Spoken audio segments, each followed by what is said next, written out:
Greetings, everyone, and welcome to another Sci-Fi Blu-ray and DVD update. Yeah, we got a couple DVDs this time. So this is going to be kind of cult sci-fi. So some of these might be familiar to you, some of them might not. There's a bit of a mix of familiar and obscure. So let's get right to it. Cult sci-fi today on the Multimedia Chronicles.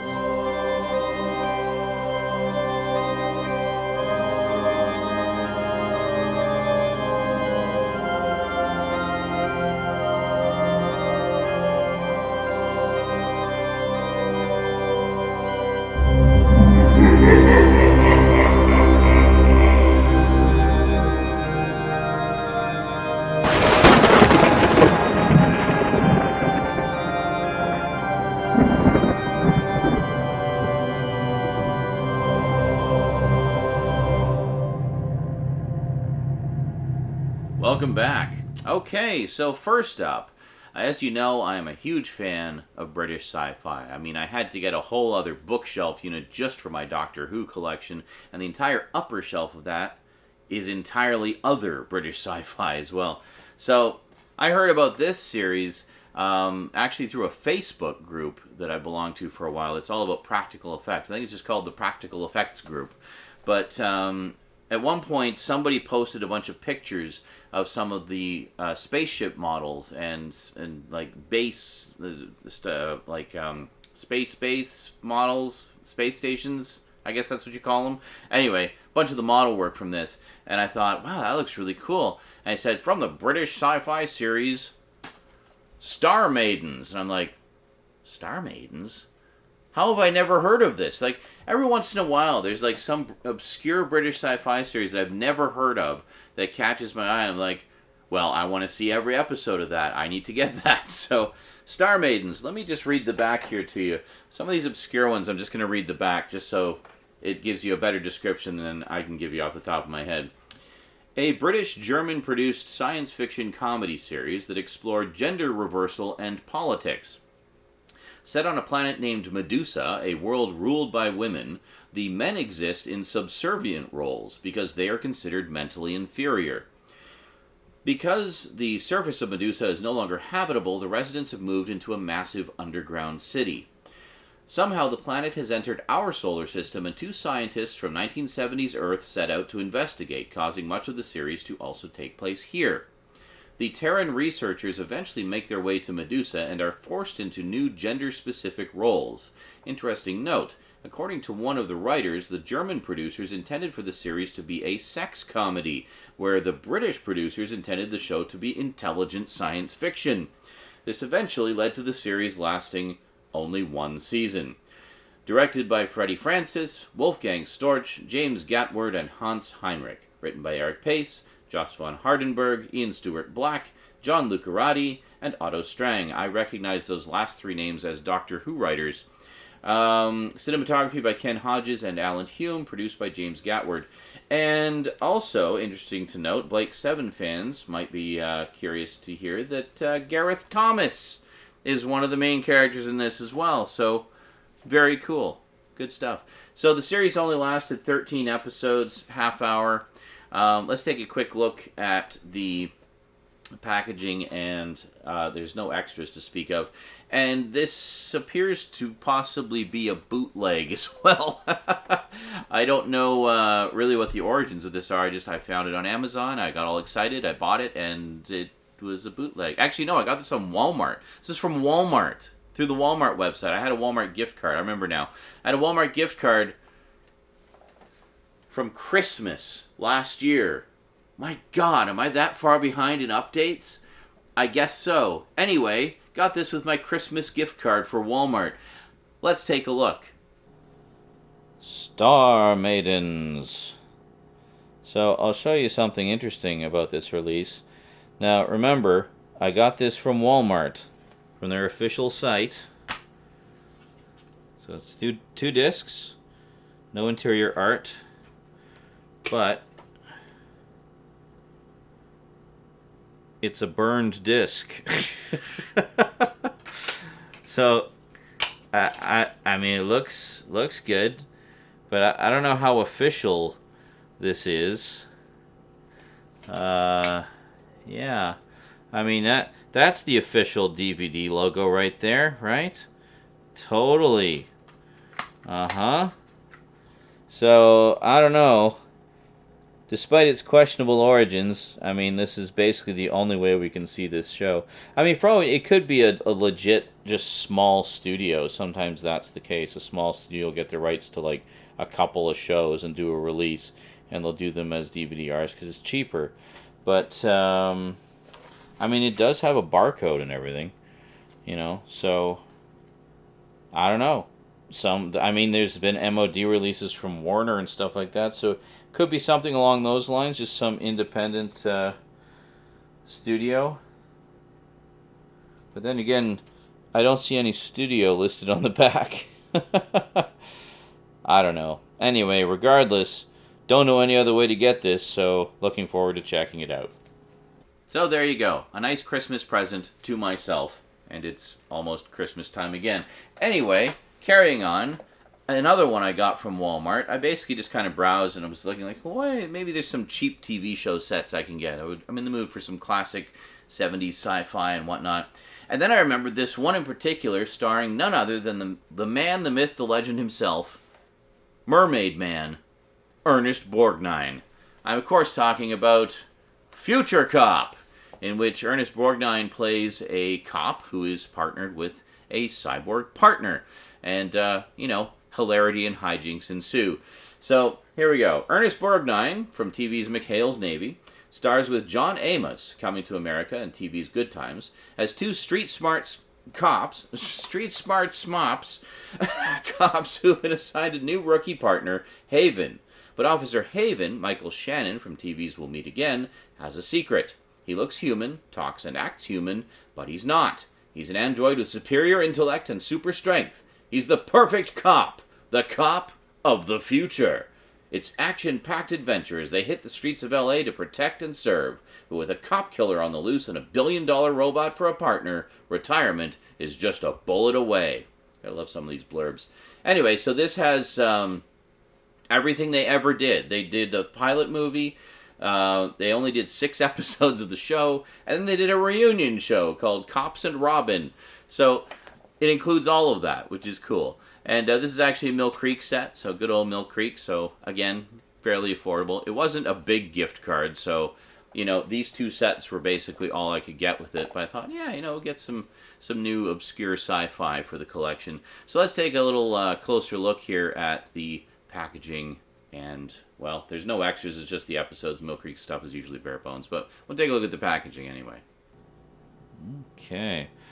Yeah, I've been wanting to check this one out for a while, because it's one of a few shows about a police officer partnered up with a cyborg police officer partner.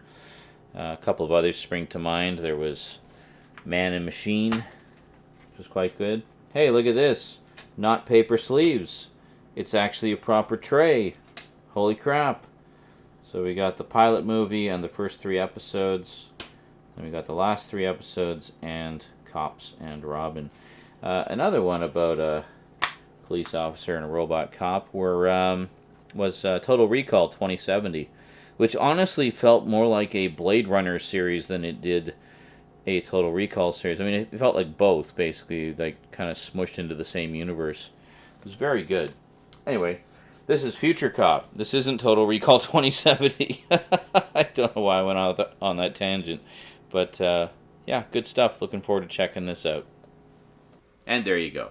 And I'm always a sucker for Ernest Borgnine. I mean, he was just such a legend, such a great, personable actor. Always enjoyed him in everything I've ever seen him in. First thing I ever saw him in was The Black Hole, actually, where he played reporter Harry Booth, who was there to, I guess, report on stuff. I don't know why a news guy was going with exploration crew. I guess to write stories about what they were exploring. I don't know. Anyway, next up, this one I wanted to pick up because it's the only other film that one of the main actresses in it actually starred in. This particular actress was also in one of my favorite proto-slashers, Alice, Sweet Alice.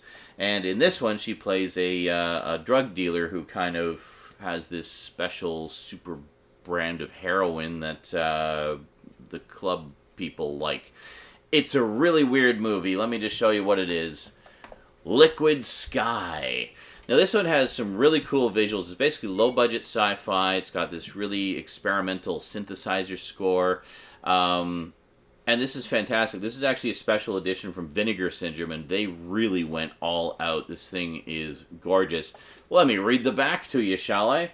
Margaret, Anne Carlyle, is a fashion model with dreams of stardom, whose alter ego and rival Jimmy, also Anne Carlyle, double role, abuses and takes advantage of her to satisfy his rampant drug addiction. Unknown to them, tiny invisible aliens have landed on the roof above the bohemian squalor in which they live and begin killing anyone Margaret has sex with to feed on their pleasure-giving neurotransmitters. All the while, a German scientist attempts to capture and study them. Hailed by Time magazine as a 2-hour active imagination, Slava Zuckerman's Liquid Sky is an underground masterpiece of avant-garde science fiction filmmaking, set against the visual majesty of New York's early 80s new wave scene, and filled with arresting cinematography by Yuri Naiman, along with an acclaimed original soundtrack. Vinegar Syndrome proudly brings this quintessential midnight movie to Blu-ray, newly restored in 4K from its original 35mm camera negative. And it is loaded with extras, too. There's so much stuff on here.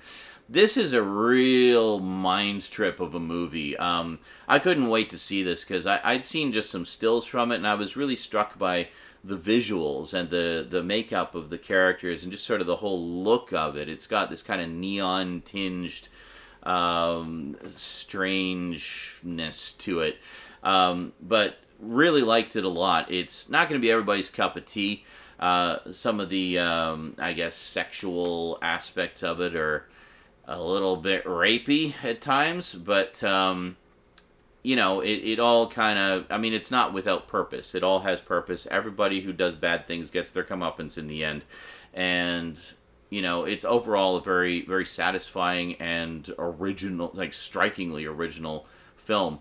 Really enjoyed this one a lot. So let's take a quick look at the packaging and the absolute wealth of extras that are on here. So apparently there was originally a slipcover for this, but Vinegar Syndrome slipcovers are very, very limited. You basically have to get them when they first come out. But that's okay. I mean, this is still a very nice edition. Look at the absolute wealth of special features here. This is crazy. So this is actually an all-new transfer and restoration in 4K from the original negative. Like, this is as good as this movie's ever going to look. It's fantastic. It's so trippy, too. Definitely benefits from being able to see the visuals in all their glory. So there we go. And then we actually do have a reversible cover here. Liquid Sky. There we go. Very cool.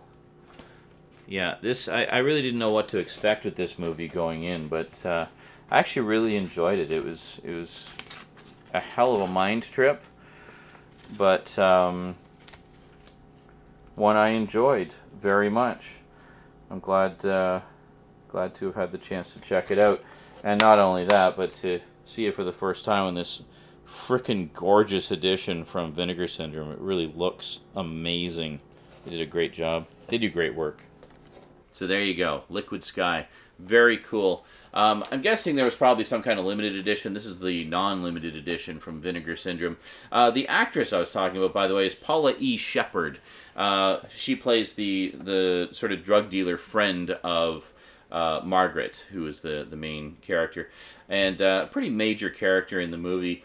A few years earlier, she had played Alice in Alice, Sweet Alice, and apparently after that was just kind of done with acting. What was it she tried out for? I think it was Clan of the Cave Bear was casting, and she tried out for one of the leads in that. Didn't get it, and I guess just kind of was disheartened by the whole thing and decided to quit acting. Which is unfortunate, because I actually thought she was really good. She's really good in this. She's fantastic in Alice, Sweet Alice. I mean, the whole 2 entire movies that she did are really good and very unique entries in genre cinema in their own rights. So, I don't know. Too bad she quit. But anyway, we have the 2 movies she did.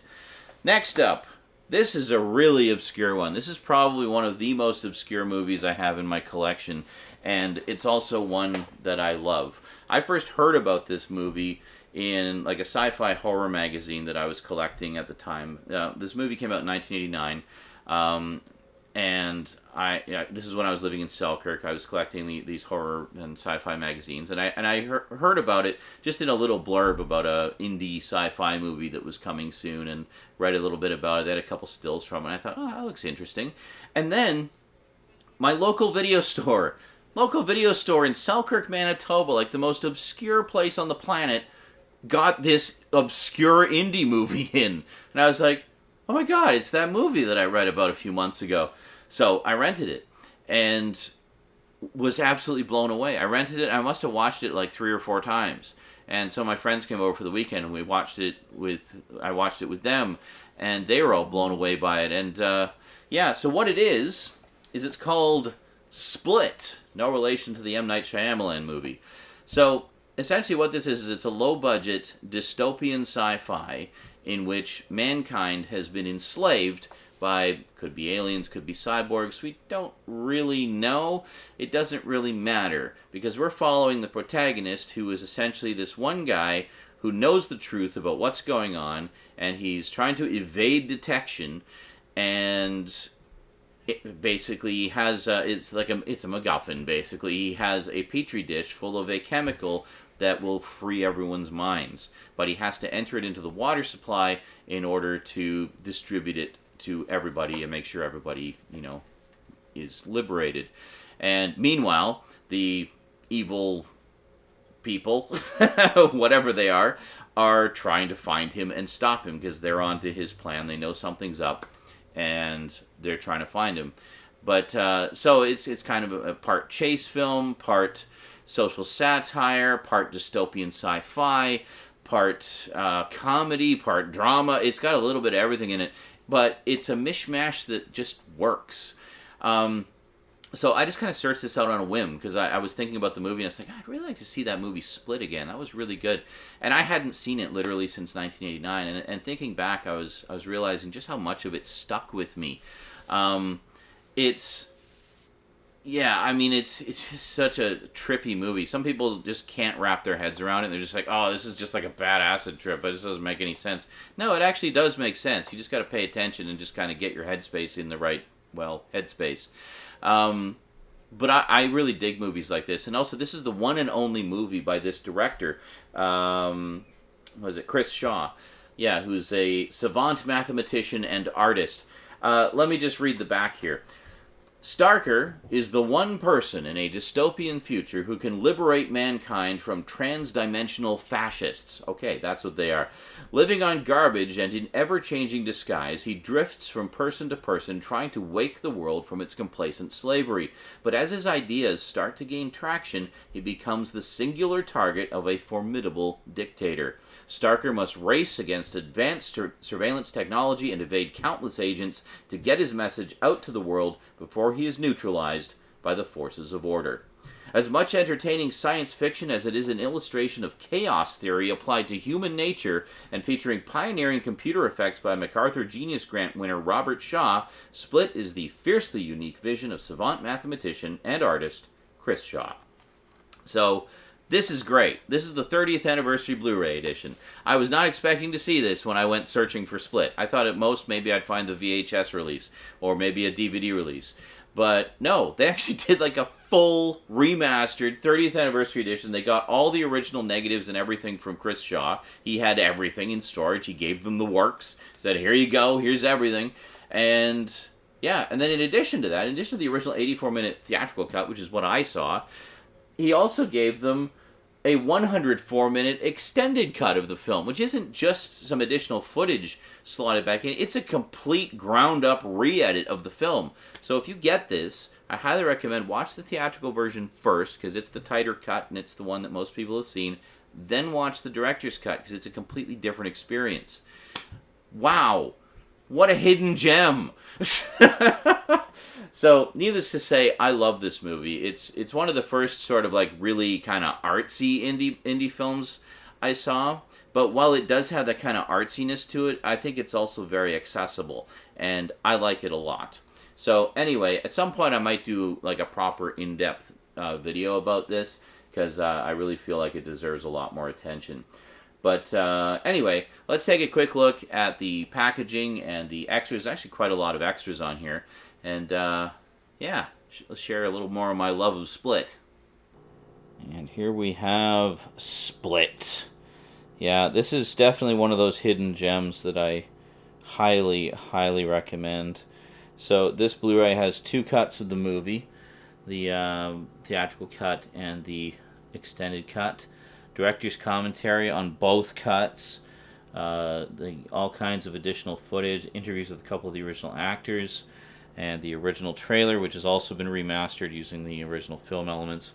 Very, very cool stuff.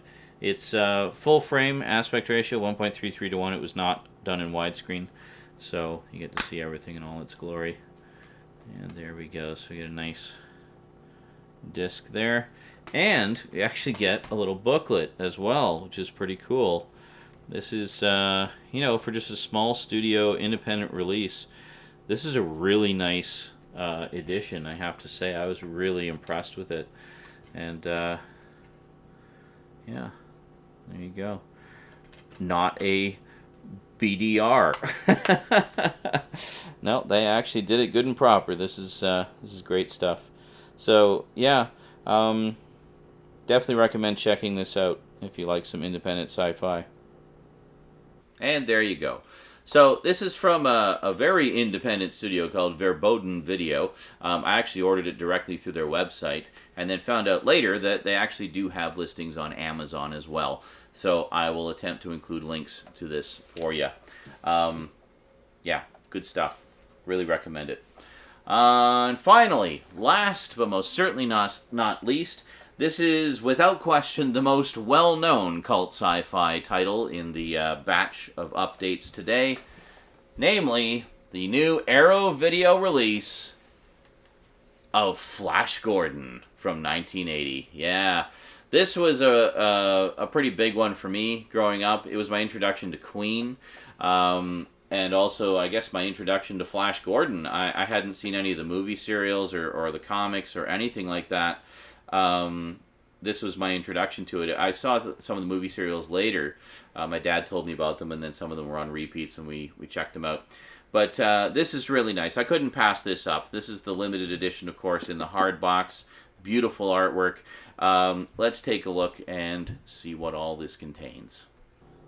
Here we go. The creme de la creme of this batch of releases. Actually, it's been a really good batch of pickups this time around.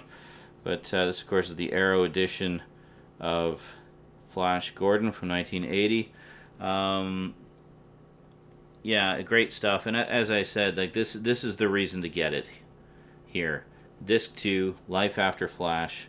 Maybe I say that in the section after this. I can't remember. I film all this stuff out of sequence. Anyway, this is the reason to get the limited edition, is to have this feature-length documentary.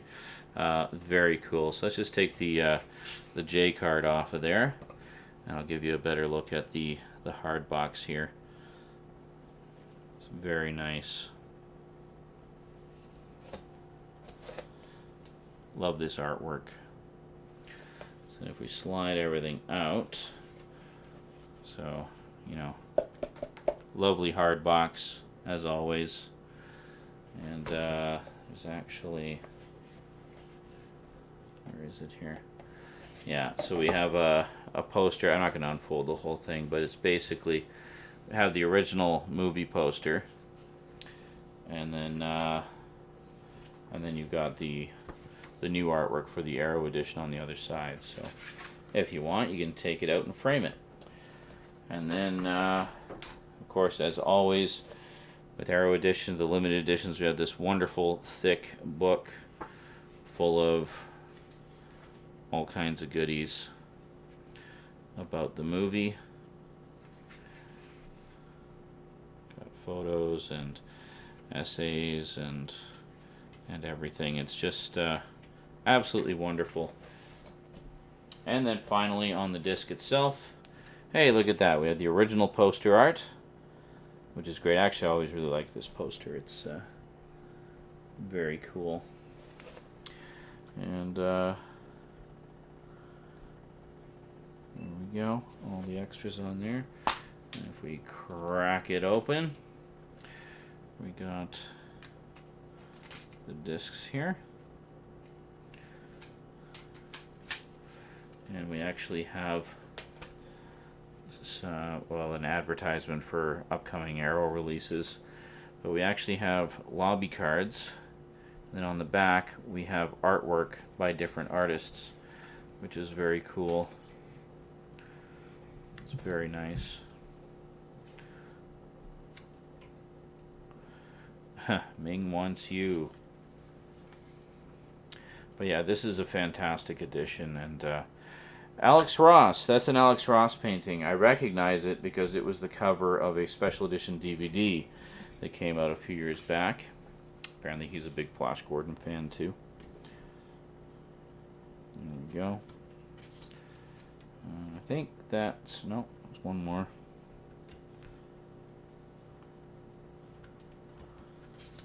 I think that's it. Yeah, now we're back to the other one.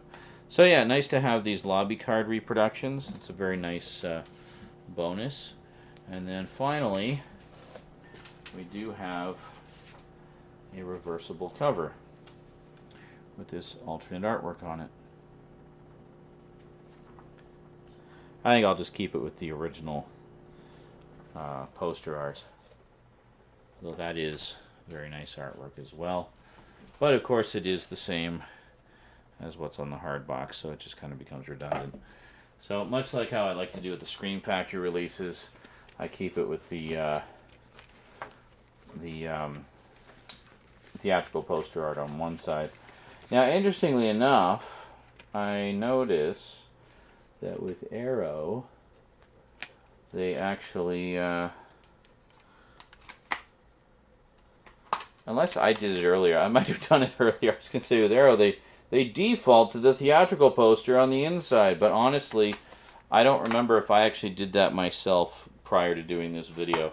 That's entirely possible, because I was looking at all the contents when it just came in recently, so I was looking at all the contents recently, and usually when I get these collector's editions, the first thing I do is flip the slipcover, or flip the insert around to be the theatrical poster, so that I have the new artwork on the, on the box, or the slipcover, or whatever it happens to be, and then the original artwork on the keep case. So there you go. Really looking forward to diving into this. This was a huge childhood favorite. What a great edition from Arrow. So there you go. A very nice edition indeed. I love this movie so much, and one of the big reasons, as I think I mentioned, to get the limited edition is for the second disc, where it has the feature-length Life After Flash documentary. That's some good stuff right there, and if you're a Flash Gordon fan, you definitely want to try to get your hands on that. So, yeah, I've always loved this movie. I'll probably do a more in-depth review at some point, maybe a little closer look, because I actually have several different editions of this movie, so I think it would make for an entertaining closer look. Maybe throw in some of my other, maybe just do a big Flash Gordon closer look. Would you guys like that? Would you like to see that? Comment down below. Maybe I've already done it by the time you're seeing this, but comment down below anyway and let me know. Because I got stuff, I got this, I got the cartoons, I got the serials, I've got like 3 different editions of this. So, yeah. It's great to finally have this special edition, though, because Flash Gordon is one of those movies that suffered from a lackluster transfer for years, and it's great to have just this lovingly done remaster. Yeah, fantastic. I haven't actually had the chance to sit down and watch this yet, but I'm really looking forward to it, because this is a long-time favorite for sure. Love this movie so much. Alrighty, so just to sum up, we got Star Maidens and Future Cop, RoboCop on a much lower budget. Liquid Sky. Split. And he'll save every one of us. Flash. Gordon. Yeah, good stuff. So, as always, I will include Amazon links in the description for as many of these as I can find Amazon links for. They're a little bit on the obscure side, but I'll do my best. So if you want to add any of these to your collection, I hope you use my links, because it helps to support the channel, and I really appreciate that. So thank you very much. So big thanks to you for watching. Big thanks to my Patreon sponsors. Be sure to catch me on Twitch. I stream almost every day. And I'll see you next time. Until then, sayonara. Did I mention I really love Split?